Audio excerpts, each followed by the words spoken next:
Designated area. Designated area. So, ayan ang mga kalalabs. Tapos na tayo maglinis at maghugas. Ayan na naman. May nagkakalat na naman, guys.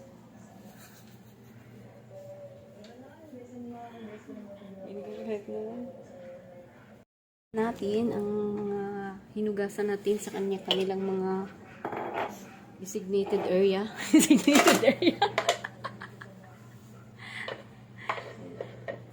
Ito yung designated area niya. Ilagay na natin sila. Kasi tapos na silang nahugasan.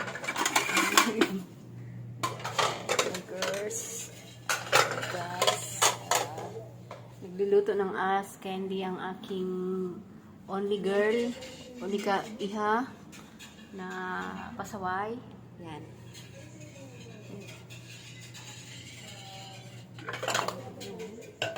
Talagay tayo. Yan. Guys, sa kanya-kanyang lagayan. Sa kanilang mga designated area. Okay. Ito sa ating cabinet na sobrang ganda. Sobrang gandang cabinet. Sobrang antique na cabinet. Ayan. Ayan. Antique cabinet, guys. Ito naman. Ayan. Ito naman ito. Saka na natin ayusin ng maigi yan. Ayan. Ayan.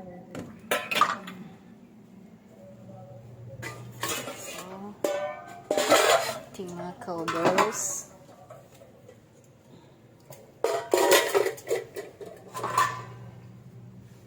Ayan guys, ang ganda ng lagayan ko ng platong. Ayan,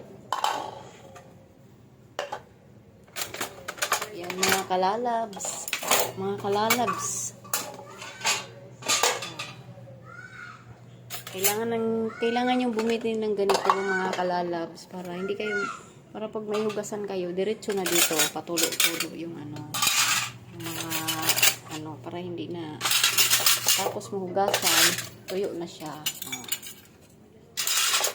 Okay, may kutsilyo. Sama yung kutsilyo. Ayan. Kanya-kanya silang lagayan.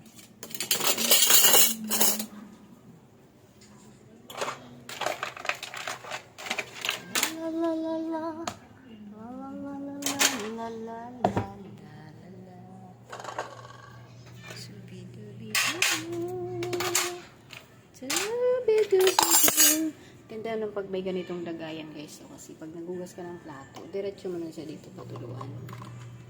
Yung ganito. Diba guys? So, mga lalabs.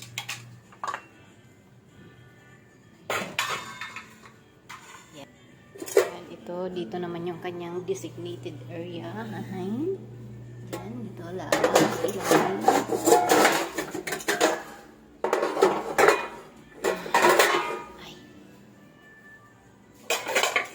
Mga takip ay dini. Ayan. Ay. Maingay.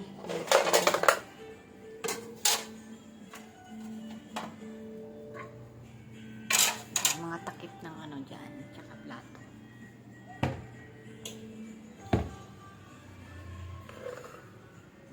Maganda kasi pag may ganito talaga.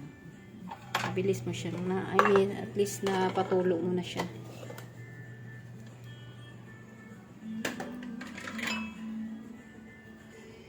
Ayan, okay.